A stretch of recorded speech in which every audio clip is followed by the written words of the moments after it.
Mas, pô, o WhatsApp começou quando? O WhatsApp começou em 1995. Tu já era empresário naquela época ou você foi o primeiro? Foi meu primeiro negócio. Pior que eu sei, eu meio que ouvi o Nerdcast com você, Ah, é? cara. Eu vi. Você leu meu livro. Li teu livro. Leu meu livro. Cara, é que assim, se o Monark soubesse ler, eu acreditava. Pior que ele não tá nem zoando. Não, porque eu já li pra Bom, caralho. pra quem não sabe ler, pode escutar um podcast. Até fazer um podcast. olha aí, tá ó, vendo? tá Tá aprovado. democrático hoje o Tá mundo democrático. do mercado de serviço aí. Mas que pira foi essa? Tu deu aula de inglês? Que assim, Não. tu tava me contando que tu saiu do Jabur, lá no Rio. Jabu é um lugar de responsa, né? Uma periferia daquelas bem bacana, lá no Rio. Salve Jabu aí, Marco 7, Senador Camará, Santíssimo, ali, Bangu, essa área ali bem... Conheço Bangu, tem vários amigos lá. né? Quando eu ia Então, pro Rio, eu muito ficava legal. lá. Meu irmão mora em Quente pra Realengo. caralho. Muito quente, muito quente. Porque é um monte de Cuiabá. montanha. É, o Cuiabá do E o Rio. sol, focada nas montanhas. E sem Bem vento quente. nenhum. Um Bangu Bem é quente, isso. 44 graus. É, fácil. Acho que foi lá que eles começaram a instalar aquele lance daqueles aspersores no trem, na estação de trem. O primeiro Que sai aspersor foi lá. aquela vaporzinho Na de minha água. época, quando eu andava de trem, não tinha aspersor Não nenhum. tinha essa porra, não. Tinha só alguém espirrando e dava uma aspersão de baba no ar, assim, entendeu? Nada, Não, espirra cara. de novo, aqui, ó. No cangote, né, cara? Não, era sinistro. Mas, enfim, eu fui parar em curso de inglês nada planejado, né? Eu queria ser militar, entrei na Marinha, no Colégio Naval, fiquei 2 anos. Depois eu saí no final desses 2 anos, fui convidado a me retirar. Famoso expulso. Não é? O famoso, por favor, não renove essa matrícula. Foi uma fase muito legal para mim, mas não era a minha vocação, né? Não tinha essa vocação de tanta disciplina como militar precisa ter. Não é o meu quadrado, né? Você não é o Yes Man, né? Não parece mesmo, Não é o meu perfil. Né? Então, eles me fizeram um grande favor de me convidarem a que eu saísse. Tem um carinho enorme. Tanto é que eu voltei lá no colégio esses dias. Fizeram uma homenagem para mim. Eu dei uma palestra. Foi super legal. Uma palestra para os alunos. Tem super carinho ali, porque, enfim, né? Primeiro, tem muitos amigos lá. Segundo, foi uma fase interessante, assim, muito importante na minha vida. Embora te ensinou o que tu não era. o que eu não era, mas aprendi coisas boas também lá.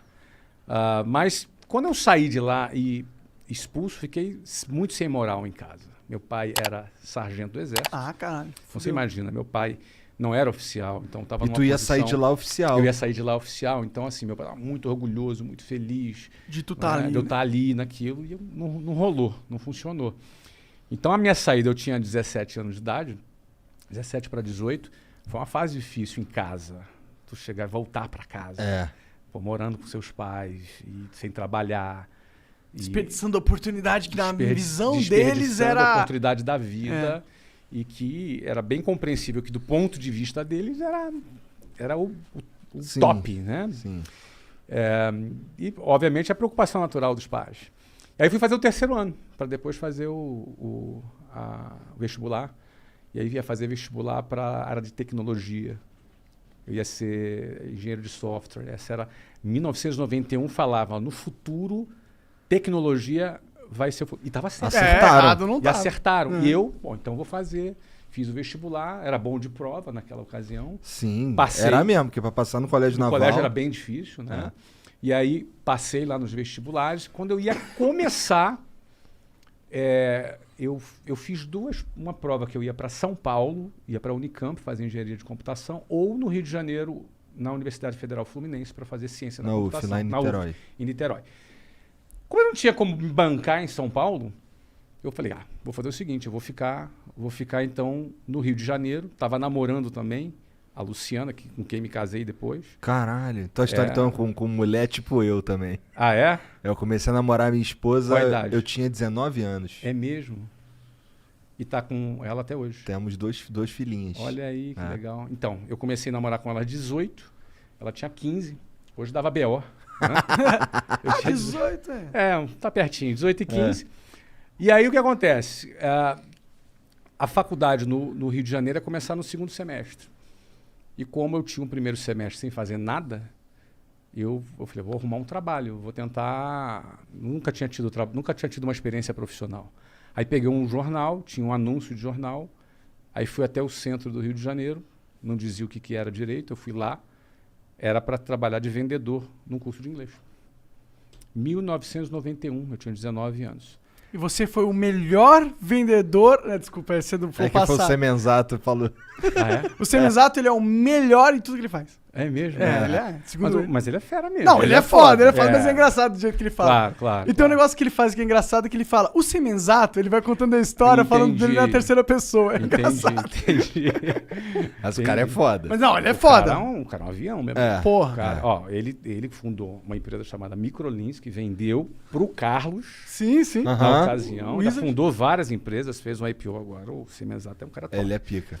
Agora ele era o melhor vendedor? É, não, ele era o melhor tudo. Tudo que ele fazia é o melhor. Geralmente esses caras assim, que estão meio aficionados de ser Eu nem melhor duvido mesmo. que ele fosse o melhor mesmo. Não é? Ele, cara, ele O cara falou que vendia 600 coxinhas por dia. Olha aí, melhor vendedor de coxinha. É. de Lins, ele falava. Olha aí. Sinistro, cara. Mas Tu voltando lembra, aqui, tu lembra na qual época- que era o curso? Eu trabalhava? É. Se chamava Minemo System, ele não existe mais, mas foi ali que foi a minha primeira experiência com curso de inglês. Aham. Só que o detalhe é o seguinte, cara, eu fui o melhor vendedor.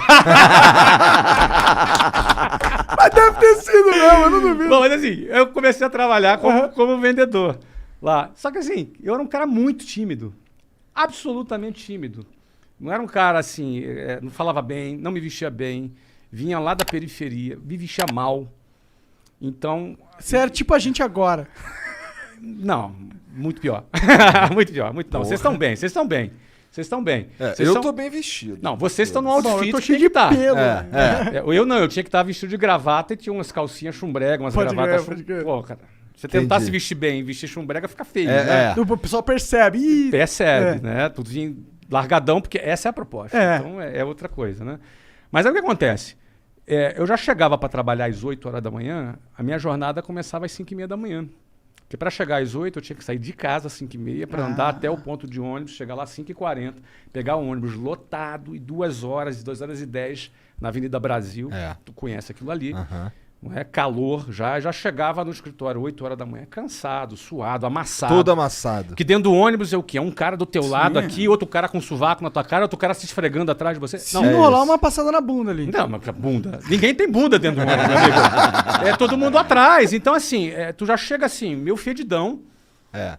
E aí chegava um cara que morava a 15 minutos ali do centro, arrumadinho, cheirosinho, sentava do meu lado, bom dia, e a gente ia competir. Não é? Então, Sim. assim, a primeira coisa que eu comecei a aprender é que a vida não é justa. Ela não é justa. Eu já começava 2h30 ralando, o outro já começava 15 minutos. Aí, diante da vida não ser justa, vou fazer o quê, cara? Vou me lamentar? Vou ficar puto, vou chorar. Vou protestar, vou fazer uma greve. Cara, eu tinha que ralar mais, eu tinha que tirar essa diferença de algum jeito. Se é justo ou não é, paciência. O ponto é o seguinte, eu não quero ficar para trás. E na época, era muito interessante que vendas, foi a ferramenta que eu aprendi, cara. Venda é um negócio que te dá a possibilidade de você fazer o ganho que tu quiser. Não é? Você Depende do depende teu- da do seu tua trabalho, da performance. sua performance, entendeu? Então, se tu for um cara que tem fome e está disposto a trabalhar, eu trabalhava 15 horas por dia. Acordando cedão, pegando Acordando horas. cedão, e eu chegava em casa depois de meia-noite, todo dia. Caralho, Nossa. então tu dormia, sei lá, 4 horas. Eu dormia por umas 5 horas, porque eu acordava às 5 para sair 5h30. Você consegue? Eu não consigo funcionar. Hoje com não, 5 horas. mas na época com 19 anos. É o que É. tem. É. Era o que eu tinha, cara. Era o que eu tinha pra vida ali. Então, assim, agora eu pensava o seguinte: se eu bater as minhas metas, se eu fizer o que eu tenho que fazer, tinha um plano de carreira nessa empresa. Eu falei, cara, vou dar o meu tudo aqui pra chegar lá. Para resumir, eu trabalhei 4 anos nessa empresa. Aí tive uma carreira de vendedor, depois fui gerente de vendas, fui diretor de vendas, cheguei a trabalhar em outras cidades, fui assim um cara bem sucedido como vendas. E foi daí que eu cheguei em 1995, na tua pergunta, ao WhatsApp. Porque chegou um ponto que eu quis fundar a minha própria escola. E em 1995 foi a oportunidade o momento que eu achei que era oportuno. Essa oportunidade aí veio porque tu juntou uma grana? Então, não. Por que acontece? Eu ganhava bem, tá? Eu ganhava, para você ter ideia, aos 22 anos, eu ganhava R$7.000 em Nessa época 1994. Nossa, Daquela época. isso é 7 mil daquela- dólares. Daquela época que era R$7.000. É. Sim, isso aqui não era pra caralho. Dava pra bastante. comprar carro e o cacete. Dava. Então, só que é o seguinte, eu casei aos 20. Já também tem uma despesa grande Opa, ali. veio despesa. Aos 21, eu fui transferido para Venezuela. Na época que o Hugo Chávez estava preso, uma tentativa de golpe. E Venezuela era um país sensacional, cara. Naquela época. Venezuela era um país... Olha, eu conheci celular na Venezuela. Caralho. Caralho. Não tinha no Brasil, na Venezuela tinha. Era um país super desenvolvido, um país rico, super bem. Eu morei lá na Venezuela esse tempo. Só que fui roubado, perdi tudo. Voltei pro Brasil, começando do zero aos 22 anos. Bom, não era tão bom assim então, né? Não, muito ladrão. Muito ladrão, cara. Entraram, roubaram a empresa, roubaram meu carro, roubaram... É uma coisa de louco, Que cara. merda. Era daquela cultura. Caralho, impressionante. roubaram tudo. Roubaram tudo. Tudo. Meu tudo já não era muito. Mas era era meu tudo. Era o Tudo é meu tudo. 100%. Tudo é tudo, exatamente. Cara, eu voltei... Agora, quando eu fui, eu virei pra Luciana. A Luciana falou assim... Eu falei pra ela da proposta de... Ela falou, qual o pior que pode acontecer? Aí eu pensei assim, ó, de perder tudo e voltar falando espanhol. Que foi o que aconteceu? E foi exatamente o que aconteceu. A gente perdeu tudo, voltou falando espanhol. Mas beleza, tinha uma experiência, estamos dando risada aqui. Durou Aprendi- quanto tempo isso? 8 meses. Ah, um bom tempo até Deu, de deu vida, tempo de né? aprender espanhol? Deu. Claro, sempre pode melhorar, mas deu Fala tempo um de pouquinho, aprender. Tomás. Solamente um pouquinho. E aí o que acontece? Voltei em 1994, eu tinha 22 anos. Nessa época eu voltei e bombei. Fui bem, aí assumi várias filiais, ganhei bem. Só que eu comecei do zero em janeiro de 94, em dezembro de 94 eu saí. Eu não tinha tempo de juntar uma grana suficiente para abrir um negócio, mas aquele era o meu timing. Era o meu momento. Então Você tinha tinha algum ganhado dinheirinho. Você tinha ganhado expertise. Eu tinha ganhado expertise, eu estava confiante, entendeu? Aquele era o momento que o Brasil tinha acabado de lançar o Plano Real, que na época estabilizou a economia, acabou com a inflação. Na época também, várias empresas internacionais tinham desembarcado no Brasil, então você tinha empresas O de Collor tinha petróleo. feito isso também. Isso, mas na época foi do governo lá Itamar. do Fernando Henrique. Fernando... 1994, 94 Plano Real. é Fernando Henrique. Itamar e Fernando Henrique, exatamente. Que nessa época aconteceu o quê? Eles quebraram o monopólio de telecomunicações, aí Foi. vieram várias empresas do exterior para o Brasil, e foi a época que o inglês passou a ser percebido como fundamental, porque com a entrada das multinacionais, o Saber inglês... era garantia de Falar emprego. inglês era garantia de emprego. Então, antigamente era assim, quando eu vendia inglês, olha, no futuro o inglês vai ser importante. A partir de 1994, no inconsciente coletivo, não era no futuro, era agora o inglês vai ser A importante. demanda estava em alta. E a demanda em alta para adultos. Falei, cara, o momento é agora. E aí, checão especial meu, da minha mulher. Cheque especial? Cheque Caralho, Isso tu é é um juros muito absurdo. brabo, cara. Mas eu não recomendo que ninguém faça. Cara, mas eu faria de novo. Pô, agora você Não, mas não recomendo. Porque é 12% ao mês de juros. É um absurdo essa porra. 12% de juros. Mas era assim, eu tinha uma graninha, que não era o suficiente, mais o cheque especial, que também não era o suficiente, dava pra gente montar a escola e pagar um mês de conta. Se não vendesse, mês seguinte a gente tava quebrado já. Entendi. Então- Que loucura, isso deve ser foda, né? Trabalhar com esse tipo de pressão. Mas o cara Mas é a o... vida do empreendedor é a pressão. Mas É, o cara mas é o... não nem sempre esse Às tipo, né? vezes pior.